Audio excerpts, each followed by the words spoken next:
And we also went to Grover to be our resident STEMist, right? Because does anybody even know what STEM is? Because none of the writing staff knew. So if you're telling you a little bit about your writing stuff. Yeah, no, I mean, STEM. I was like, what the heck is STEM? Like, when you're teaching kids letters and numbers, yeah, I got that. What, 26 letters? And then they go, okay, you're going to teach science, technology, engineering, and mashed potatoes. No. All in one. Then you go, oh, I actually have to learn something to actually write it now. What does it do? Math. At the end. But what was interesting is that the writers did learn it, which was really great. I'm really proud of them. But they came up with a format because our STEM curriculum was unified by the scientific process skills, observation and experimentation and analyzing the data, coming up with an answer at the end. And they said, well, we have this format where we're going to feature Grover. And Grover, I'm really sorry, but when they told me that, I got a little nervous. I really did. Why? I know your heart is in the right place, and I know you really want to do great things, but I just didn't think that you would be the greatest You did not have faith. I didn't have faith. I was like, how is he going to teach kids all these STEM principles? And I went to one of our advisors, and they said, that is genius, because Grover is the best role model. Did you know that, Grover? Yes, I did. And what happened is because you are all about trial and error and learning through your mistakes. And there's the process that really matters, and being persistent. Yes. And at the end of the day, you actually learned a lot. You really did. And I'm really proud of you. Absolutely, except for the mashed potatoes.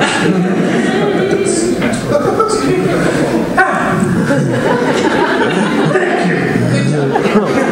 One of the craziest nights of my life, and he just beelined right for me, and so genuinely was like, "You just got the show," like as if my best friend had told me. He was like, "You just got the show," and I was like, "Yeah, I can't believe it." He was like, "Give me your clothes, I'll go in for you."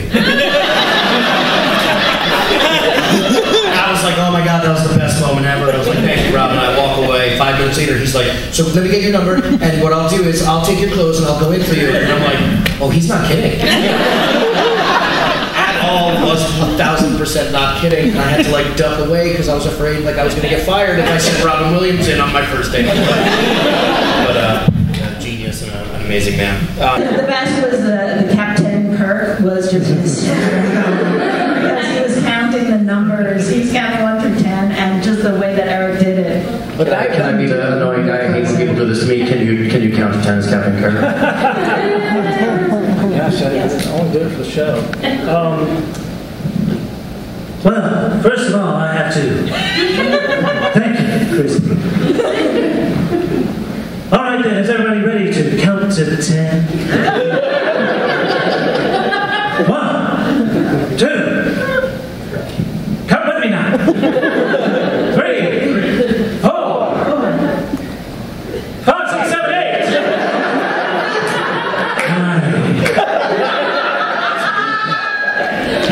10.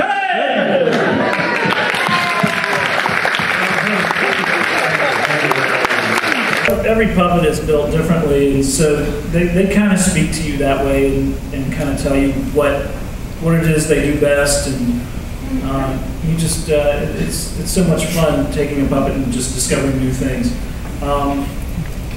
Yeah, his jaw, Grover's jaw is really loosely connected to it. Chew it from side to side like that, and it can go like this too. It's fun when he wears a hat. It's fun because sometimes there's this sympathetic movement that just moves when you do this. It moves the hat down over his eyes. But I think my favorite thing, this is something that Grover that I watched when I was a kid had, but along the way, his hands got armatured, so they were just kind of stiff, so you could pose them. And he could wrap his hands, you could wrap his hands around props and whatnot, and I think that's why they did it. But originally they were floppy like this, and we've gone back to making them floppy again, which I love. I love this, because he has nothing in his arms.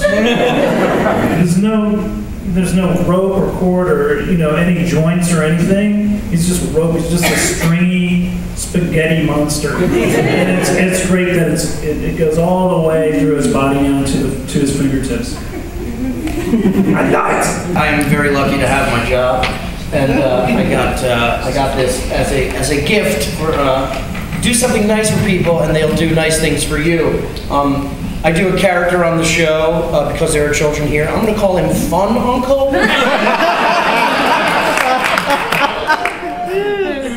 Sounds like a very nice man. I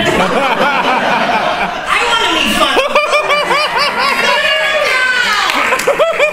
Is that apple juice, Fun Uncle? Just drinking apple juice now. Hi, Fun Uncle! How are you today? Good, Fun Uncle. What'd you do all day? I was in a bag. You were in a bag?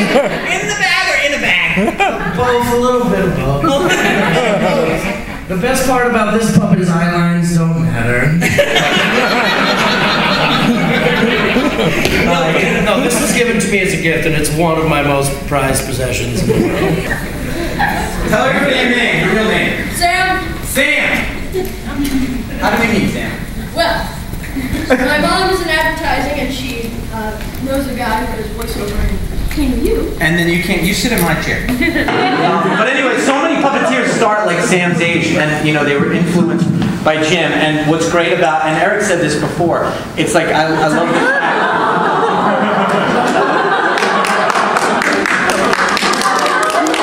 Hold on, I gotta get this one. Yeah, no, look to your right. A little more to your right, the other right. Eric also is in the Muppets. He is Miss Piggy and Fozzie, and Sam is influenced by him. And hopefully, when we do 65 years of Sesame Street, Sam will be on this very.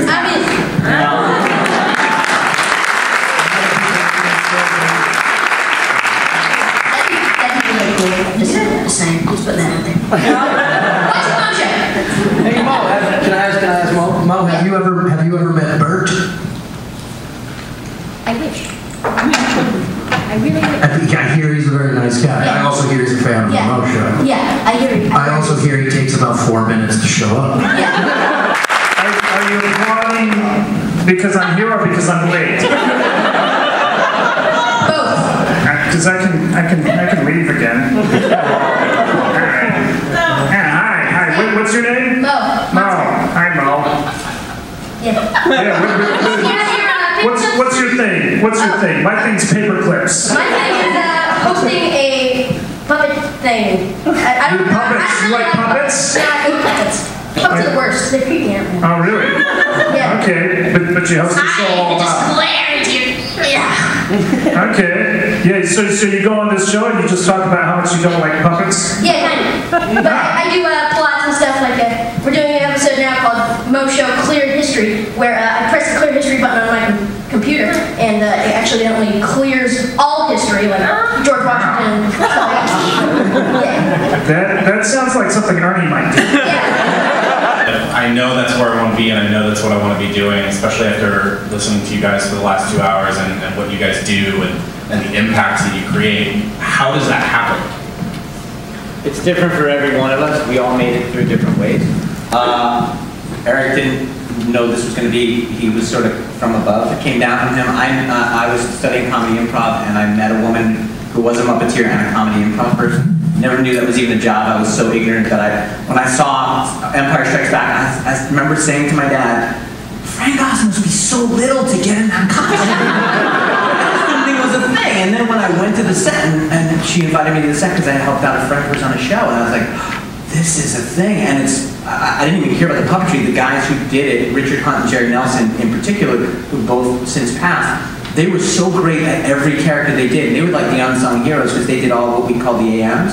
And I was like, God, it's like the best ensemble of actors, and you can play a piece of cheese in the morning and a cowboy, and then it was just amazing. And I was like, I need to do this. So it was different for me. I just became obsessed with it. And then there are other guys who like Sam. So there's no one way to do it.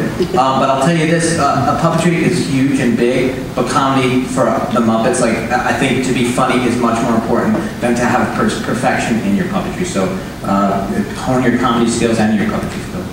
and then send a tape. What's a tape? I went to the University of Connecticut, which I believe is the only school in America that has a puppetry department. I was an acting major and tried to get a minor in puppetry because I was like, if one or the other one works out, I'll be okay. But That's a good fallback. yeah,